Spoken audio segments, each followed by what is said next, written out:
4년 전 일입니다. 국세청에서 일하던 한 세무공무원이 스스로 목숨을 끊었습니다. 유서 한 장을 남겼는데요. 내가 죽는 이유는 사무실의 업무 과다로 인한 스트레스 때문이란 걸 확실히 밝혀둡니다. 이런 내용이 담겨 있었습니다. 그 후에 유가족들은 이 유서를 근거로 공무원 연금공단 상대로 소송 냈었는데요. 1심에서는 업무 과다가 자살의 직접적 원인 아니다 해서 기각이 됐습니다. 그런데 2심 재판부가 심리적 부검을 하라 명을 했고 결국 부검 결과 업무 스트레스로 인한 사망이 맞다고 인정이 됐습니다. 심리적 부검, 굉장히 낯선 단어죠. 이게 우리나라에선 처음 있는 일이어서 주목이 되는데요. 이번 감정에 직접 참여하신 분이세요. 연세대 원주의대 민성호 교수 연결을 해보겠습니다. 민 교수님 안녕하세요. 네, 안녕하세요. 사람이 죽으면 시신부검하는 건 알고 있는데 심리를 네. 부검한다? 이건 어떤 건가요? 네, 심리 부검은 이제 시신 부검과 이제 마찬가지로 예. 사망 원인을 이제 찾는 건데요.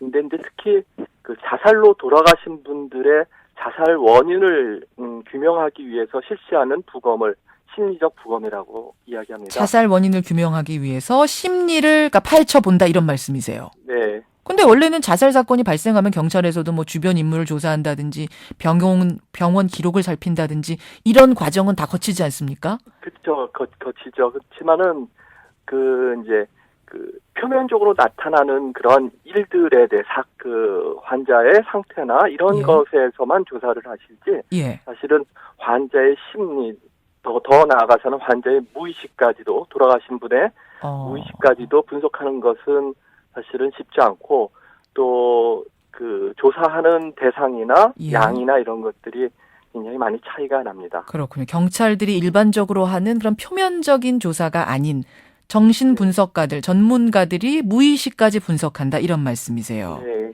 네. 근데 이분이 이미 돌아가셨거든요. 죽은 사람의 심리를 어떻게 분석을 하는지 좀 언뜻 이해는 안 돼요.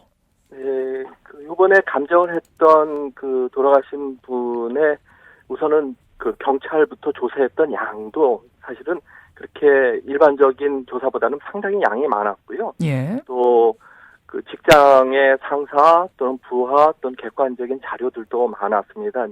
일단 그 자료도 분석을 했었고요. 그 다음에 그 망인의 알고 있는 가족들이나 또는 직장 동료 또는 부하 직원들 이런 분들을 면담을 통해 가지고 다 면담을 해서 일일이.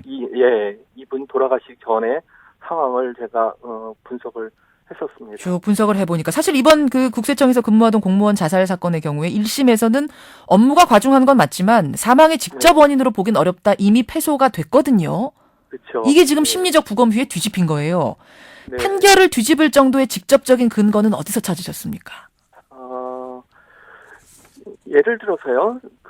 우리 돌아가신 노무현 대통령 같은 경우에 유서가 이 언론상에 많이 보도가 되었었거든요. 예. 근데 물론 많은 정신과 전문의들이 이제 보고서는 그렇게 저와 같은 마음이었을 것 같은데 저는 그걸 보는 순간에 깜짝 놀랐어요. 왜요? 음식도 이제 먹을 수 없고 또 그 양반이 책을 좋아했던 것 같은 책 읽기도 힘들고 예. 이런 이야기들을 이렇게 몇 자가 적혀 있는데 이분은 우울증이 상당히 심했구나 이런 그 느낌이 들었고 그 몇 줄 문장 보고도 우울증이 보통 단계가 아니었구나라는 느낌을 받으셨죠. 그렇죠. 예. 그거는 저희들이 이제 환자를 쭉 봐오는 과정 중에서 이거는 우울증의 특징적인 그런 증상이구나 이렇게 알게 되고요. 예를 들어서 그 돌아가신 양반이 최근 3개월 동안에 그 체중이 많이 줄었습니다. 그리고 이 국세청 공무원 이분. 네. 예. 아들의 가족들의 표현에 의하면은 허리가 34인치에서 31인치로 줄었다. 이렇게 이야기를 하거든요. 그 정도로. 예. 네.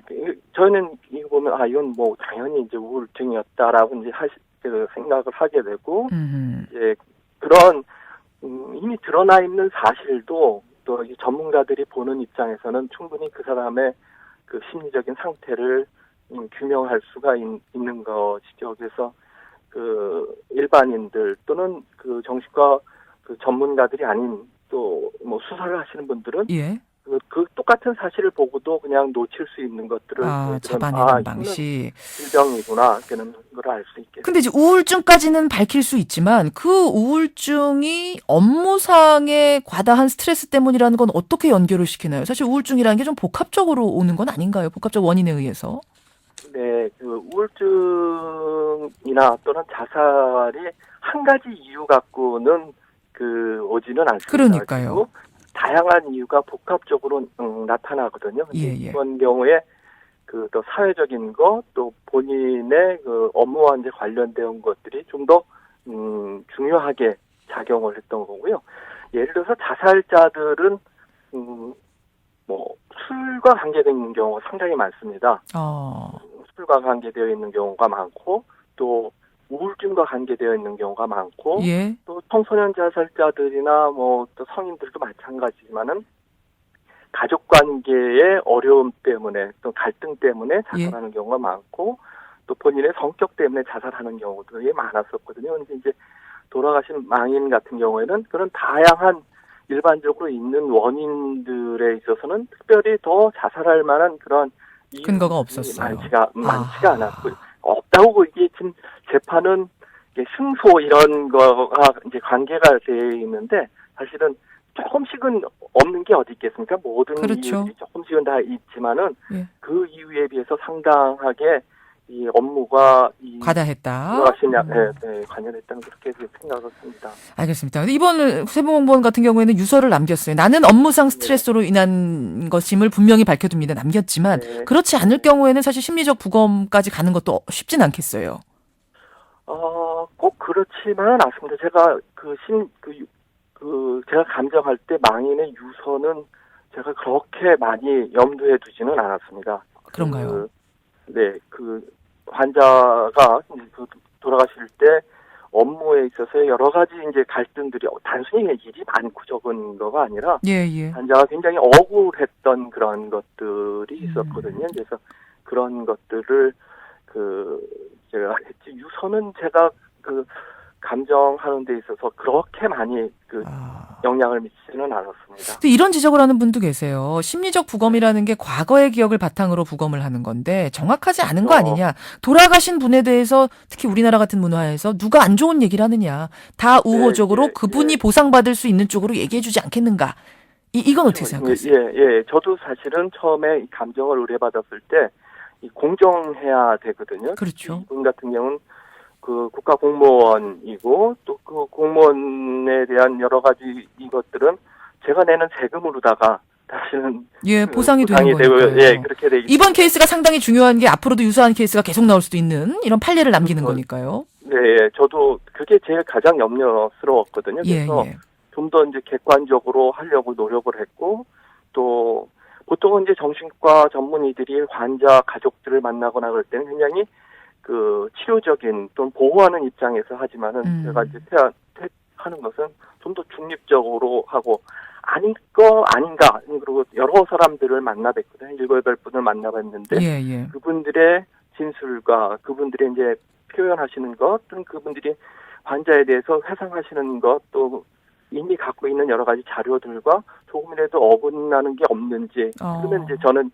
그것은 조금 전에 우리 이렇게 말씀해 주신 것처럼 이 환자를 편애하고 환자에게 우호적으로 하려고 한 거 아닌가 그런 측면에서 많이 검토를 했었고 근데 그런 감정 표현이나 이런 것들이 대부분 많이 일치하는 부분에 있어서 제가 이제 감정을 그렇게 했죠. 제가 판결 내린 건 아니고 알겠습니다. 제가 쓴 감정서를 가지고 판사께서 이제 더 정확하게 이제 판결. 그러시겠죠. 그러니까 환자들 진료하실 때와는 좀 다르게 일단 반론도 해가면서 계속 의문도 품어가면서 굉장히 신중하게 부검을 하신다 이런 말씀이세요.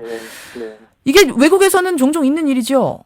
네, 외국에서는 심리적 부검 자체가 외국에서는 많이 이루어지고 있고요. 이번 기회를 통해서 이 사법계에서도 외국에서 많이 한다는 거를 판사님 통해서 제가 간접적으로 알게 되었습니다. 적극적으로 우리나라에서도 좀 도입할 필요가 있다고 보십니까? 심리적 부검은 우리가 지금 자살 OECD 국가에서 제일 높은 나라거든요. 당연히 이 자살의 원인에 대해서 정확히 판단을 하고 그래야지 정확한 적절한 정책을 개발할 수가 있는데 예. 심지어 보면 우리나라에서는 거의 이루어지고 있지 않기 때문에 그런 의미에서는 되어야 필요하다는 된다고 생각합니다. 말씀. 여기까지 말씀 듣겠습니다. 고맙습니다. 네, 감사합니다. 이성호 교수였습니다.